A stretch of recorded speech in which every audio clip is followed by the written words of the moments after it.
Hi everyone. A question I get asked a lot by clients and people in general is, why do I get nervous when I set goals that are aligned with what I want in my life?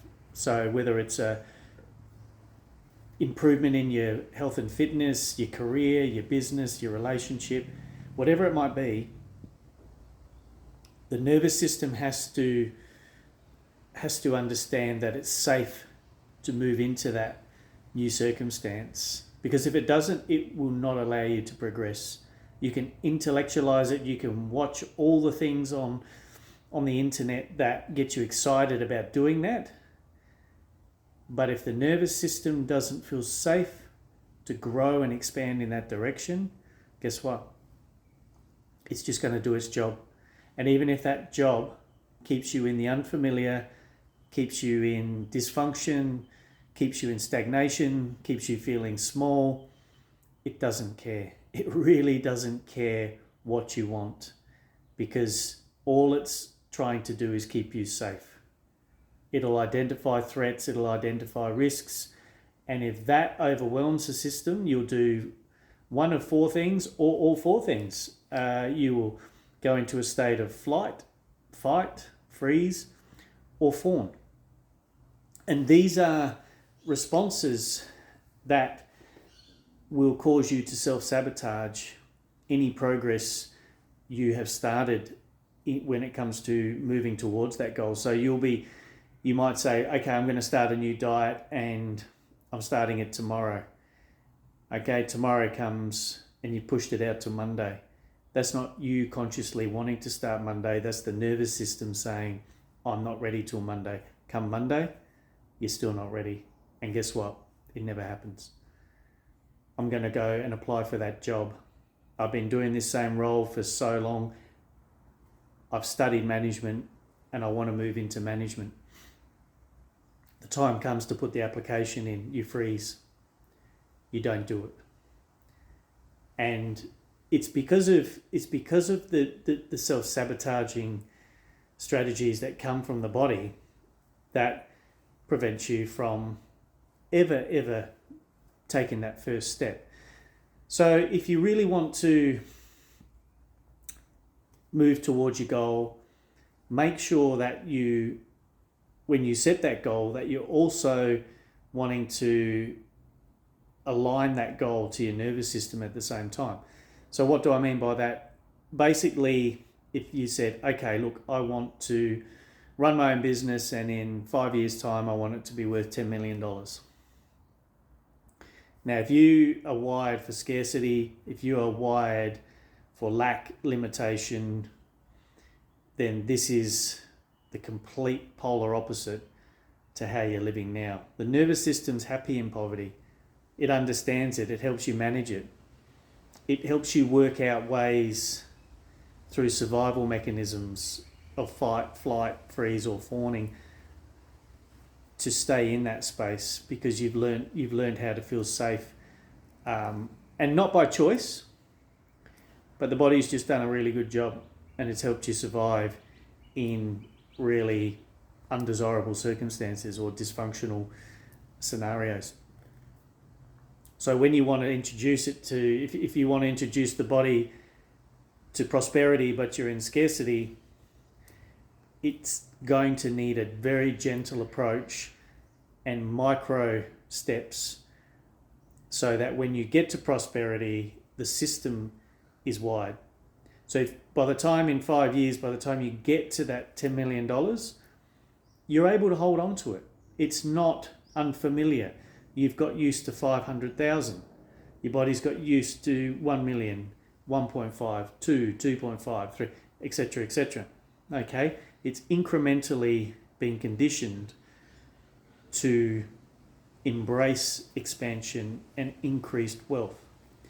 Same with fitness. If you want to add more muscle, you want to start a diet and lose weight, any rapid approach you take is going to overwhelm the system and put it into the sympathetic state and cause you to do one of those four behaviors.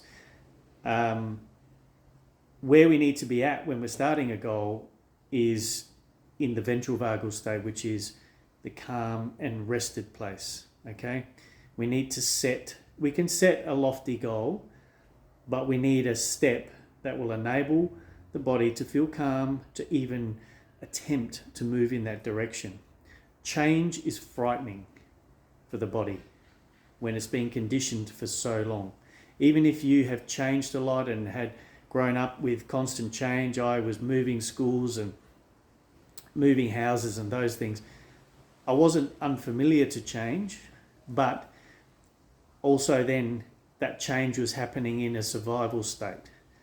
But then as soon as I wanted to make change out of the survival state and into a state of expansion,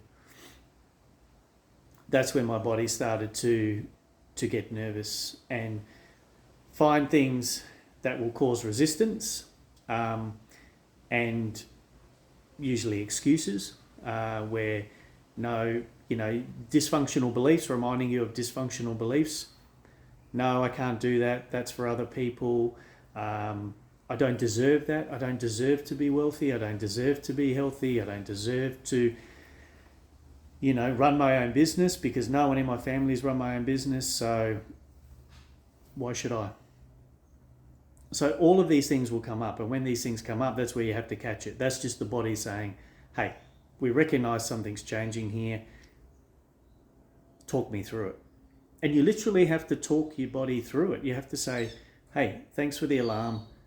Thanks for putting up a state of resistance. I understand what you're doing. You're doing your job. Thank you. But we are safe to take this first step. Condition the body to feel safe in small incremental steps. Anytime you want to rapidly do something or quantum leap something, yes, you might get there, but can you hold on to it at the same time?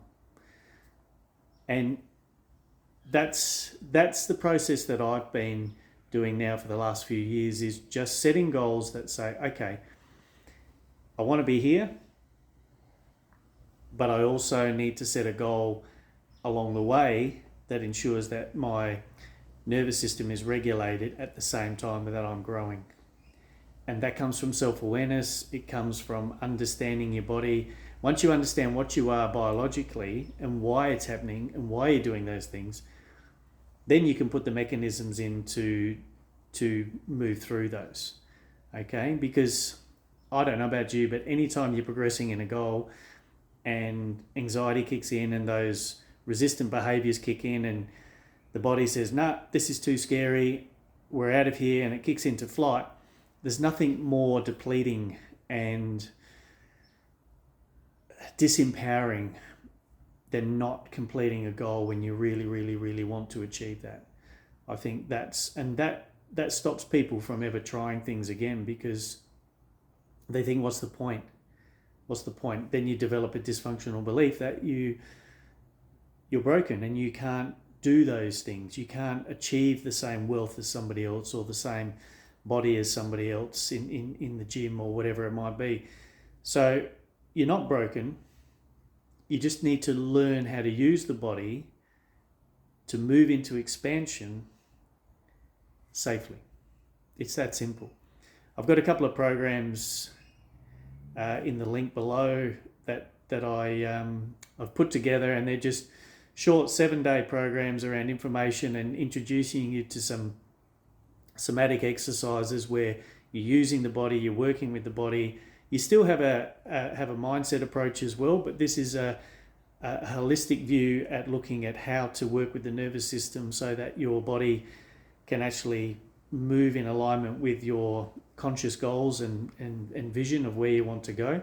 I think just taking a top-down approach is traditional, meaning you create mindsets and have all these positive affirmations, but standing in front of the mirror saying, I'm wealthy, I'm healthy, I'm doing this, you're not going to believe it.